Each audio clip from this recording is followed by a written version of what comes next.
Gracias por seguir con nosotros en Gilberto Brenis Live. Y bueno, hoy vamos a tener una segunda parte del tema de bioética que platicamos con Guillermo Vázquez hace pues ya varias semanas. Así que me da muchísimo gusto saludarte, Guillermo, verte y pues desearte un feliz año.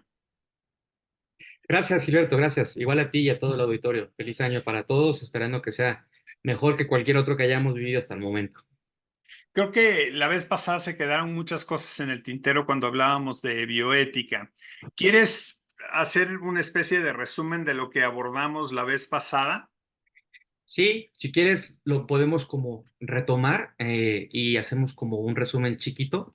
Y bueno, si no mal recuerdo, hablábamos sobre qué es la bioética al principio y comentábamos que la bioética es una transdisciplina o una interdisciplina. ¿Qué quiere decir eso? Que es una materia, por así decirlo, o una ciencia en la cual vienen o intercambian opiniones diferentes disciplinas como es el derecho, como es la ecología, la medicina, la filosofía, la antropología, todo esto, ¿no? Entre todas conforman la bioética y no es otra cosa más que ver de manera con valores morales, ojo, dice, recalqué la vez pasada, y lo mismo que ahora, no quiere decir religiosos, solamente valores morales, éticos, todo lo que envuelve o todo lo que caracteriza a la materia viva, ¿no? O sea, llámese un paciente o llámese medio ambiente o llámese también la biojurídica, diferentes disciplinas necesitan estar de acuerdo para que pueda marchar lo que es la máquina de la bioética, por así decirlo, ¿no? Hablábamos también de los daños que hacen la ecología, hasta les había dejado una tarea que cuántos litros de agua se necesitaban para hacer un litro de cierto refresco comercial en México. Y bueno, esa es información que tenemos al alcance de todos, solamente le tenemos que dar search o buscar al Google y la tenemos en segundos, ¿no? Entonces, pero son cosas que a veces no nos interesamos o las damos por sentadas hasta que nos ponemos a investigar y obtenemos los resultados, ¿no? Y son asombrosos, son asombrosos. Y después, adentrándonos un poquito más, vemos que esto también viene a repercusión de lo que son las plantas productoras de los refrescos, el daño que se hace al medio ambiente alrededor y a la economía que tiene alrededor y demás, ¿no? Pero bueno, no nos enseñemos con la empresa refresquera porque, bueno, sabemos que somos el país número uno en consumo de estos productos. Que recuerdo que sí hice mi tarea y eran 60 litros. Sí, son casi 70 litros de agua para hacer un litro Un de este litro refresco. de Entonces, refresco. pues sí, y obviamente el tomar ese refresco no es ni siquiera tomarse un litro de agua, ¿no? Porque viene mezclado con azúcar y viene mezclado con otras cosas y muchas veces acabamos más sedientos y con una salud deteriorada por el alto consumo de estos productos, ¿no? Aparte del daño que le estamos haciendo al medio ambiente, como poner un ejemplo, ¿no? Ahora, hablando precisamente de la bioética y hablando de estos datos que ya se saben, ¿por qué se permite que sigan existiendo, por ejemplo, las plantas refresqueras, trabajando de la manera en la que lo hacen? Mira, Gilberto, la respuesta es muy sencilla.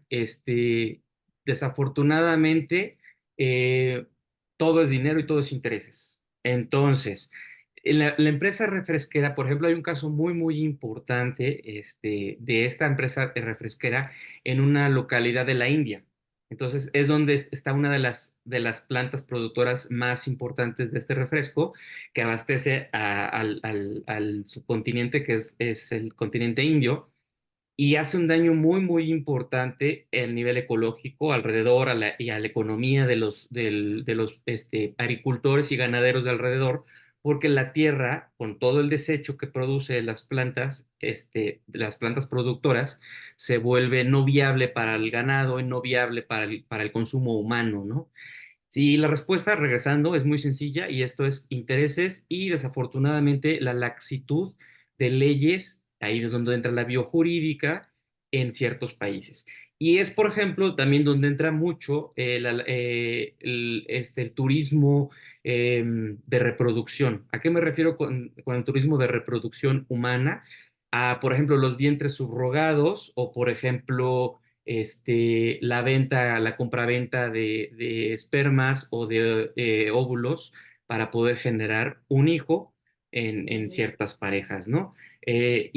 Lo comento porque México es uno de los países en donde se da esto, está legislado, sí se encuentra legislado en la Ley General de Salud, pero bueno, muchas veces las clínicas de fertilidad tienen también algunas cositas que a lo mejor no reportan y se permite todo este tipo de cosas. Hay países que lo permiten, una vez más volvemos a la India. En la India este comercio de reproducción es muy desarrollado y son países que tienen marcada una pobreza muy importante y una legislación muy pobre que les permite a los países desarrollados ir a trabajar o a desarrollar este tipo de negocios en países en vías de desarrollo.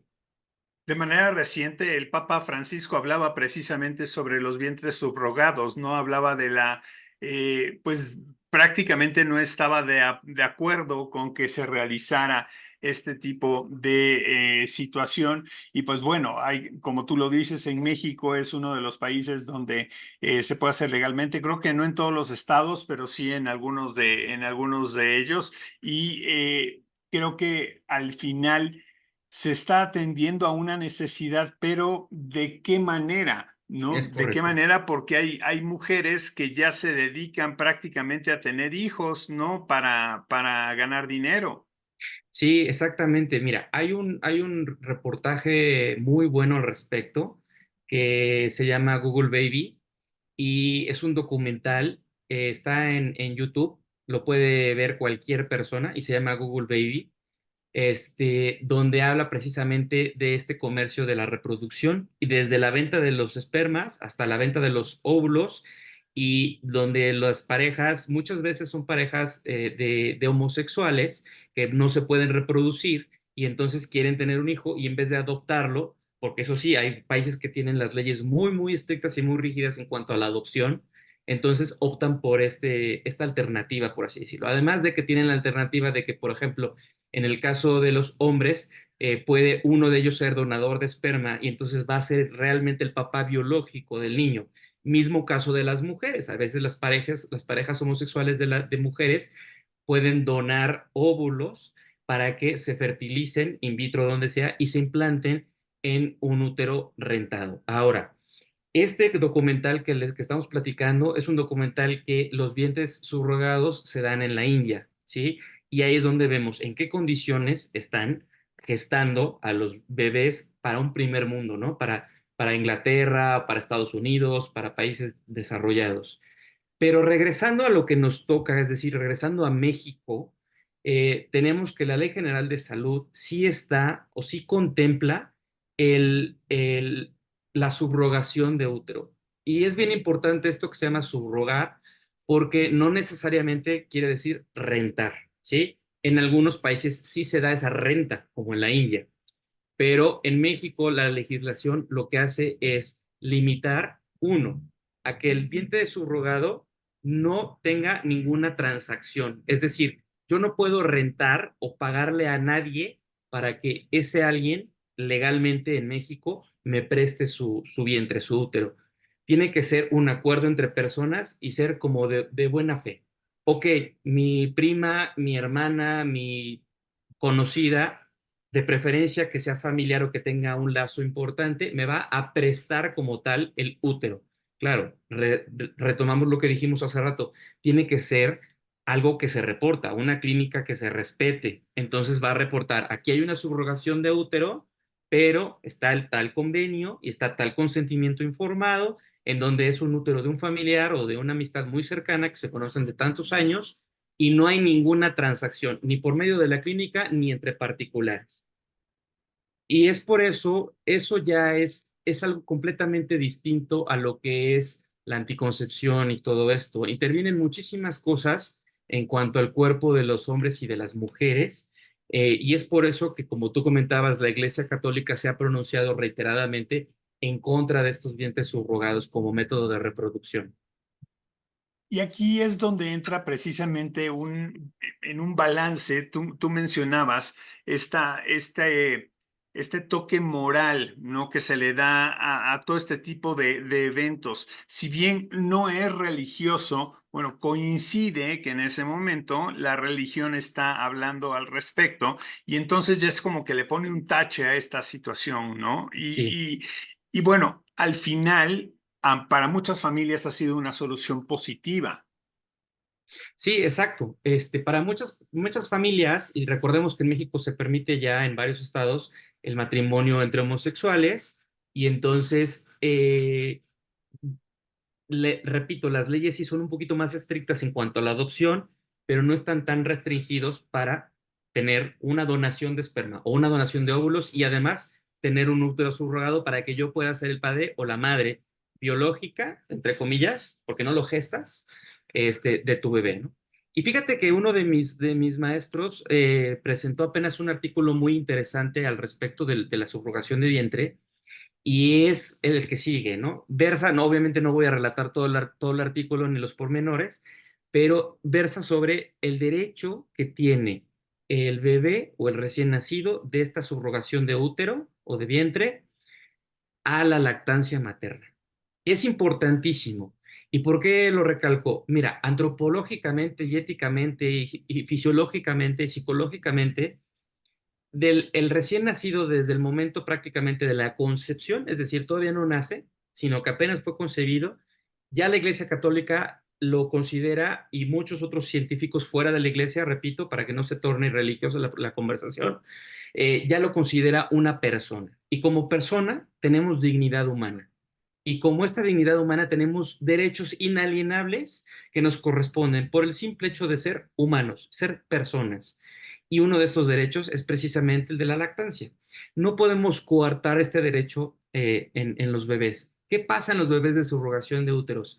En la mayoría de los casos, paga la pareja que va a recibir el bebé, se subroga y a los días de que nace o prácticamente a las 24, 48 horas de que nace el bebé, lo envían o va la pareja a recoger al bebé. Y es un bebé que se cría con fórmula, ¿sí?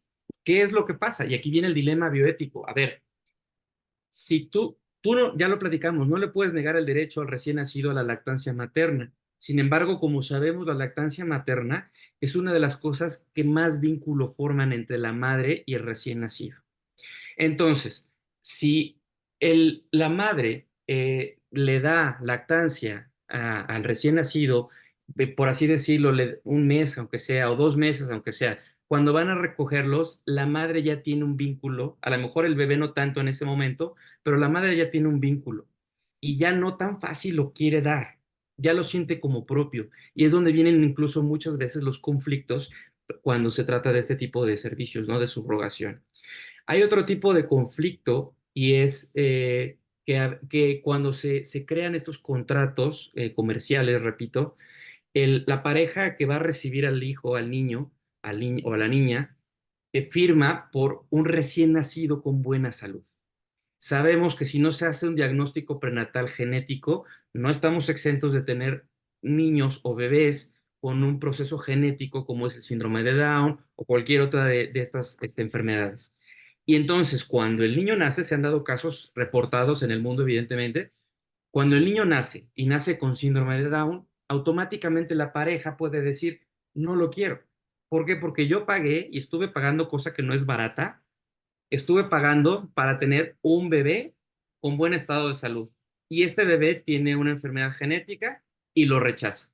Obviamente, las madres que se quedan con, ¿qué le queda a la madre? Quedarse con el bebé y solventar todos los gastos. Y volvemos a decir, son madres que regularmente son de un país pobre o un país en vías de desarrollo y que hacen, se dedican a esto para poder solventar los gastos de su familia o para poder sobrevivir ellas mismas. Entonces no pueden sostener a un bebé más. Ahí tiene que intervenir entonces el Estado para tener un subsidio a la madre que tiene esto, ¿no? Y la madre se queda a luchar y a tratar de mantener un hijo más, porque la pareja en ese momento se rompe el contrato y jurídicamente está preestablecido. Es otro de los problemas que tenemos. Sin duda, un tema interesantísimo, creo que nos da para muchísimo más y yo creo que tendremos que hacer parte 3 y parte 4, Con porque gusto. la verdad es que, bueno, hemos tocado solamente algunos temas en donde la bioética pues es importante, pero bueno, si queremos consultarte, si queremos contactarte, ¿dónde podemos hacerlo, Guillermo? Con todo gusto. Hay que recordar que también soy angiólogo, no soy nada más Claro, estudiante o amante de la bioética. Mi teléfono para WhatsApp es el 22 23 10 7155 y el teléfono de las citas es 22 26 88 13 33. Ese es el del consultorio. Por el momento, solamente puedo dar consulta en mi especialidad, pero puedo dar una orientación en cuanto a la bioética con mucho gusto para cualquiera de estos tipos de problemas. Ya próximamente ya tendré las credenciales necesarias para poder hacer una orientación oficial. muy bien, pues muchas gracias, Guillermo. Que tengas un excelente año. Igualmente, Gilberto, gracias por este espacio y gracias al auditorio por estar aquí. Nosotros nos despedimos. Gracias por habernos acompañado en una emisión más de Gilberto Brenis Live. Nos vemos mañana muy puntuales, 3:30 de la tarde.